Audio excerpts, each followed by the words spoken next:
Hey folks, I'm attorney Roger P. Foley. Over the weekend, I watched a video of a judge that appeared at Stanford in California, usually considered a very high college. It's actually a law school that I applied to and didn't get into.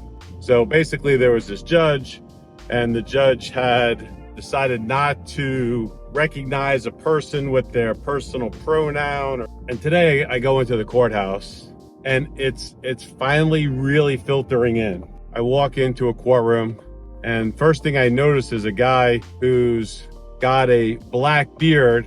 He's dyed his hair yellow. Of course, he's talking to a guy with blue hair. What the hell? Like, is today Halloween? Look, when I was in college, I had my hair dyed. There's fads. I get it, right? I don't know if there's fads in the legal arena though, right?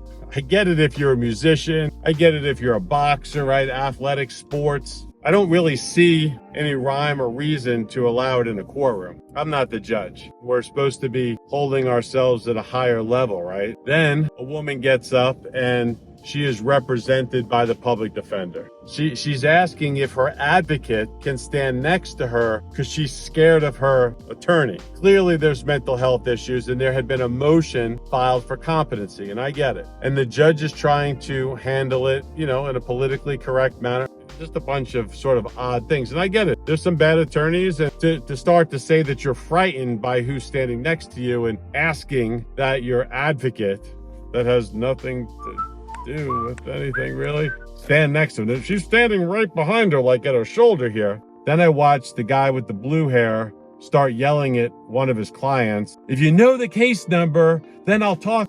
What client knows a case number? I was tempted to walk over and hand him the whole docket so the guy could look through and go, hey, fucker, like here's my case number. Will you talk to me now? What, does he know people by 16-digit codes? And it was just this aura about the guy that was a very negative thing for me. I'm not hurt. I'm not traumatized. I run upstairs because there's such a long line. And as I'm walking down, I see a dude. I don't know what their pronoun is. Here's what I see, right? I see a grown man with a beard in a dress and high heels, and he's talking about suing the United States of America. And he's got this deep voice. I mean, I am suing. And there's like a wig, and the guy's got a beard on, and then he's got like a dress on, and he's got these heels, and what's going on? Like what? When I go back to the other room, I start talking to one of the deputies, and I go, I don't know, man.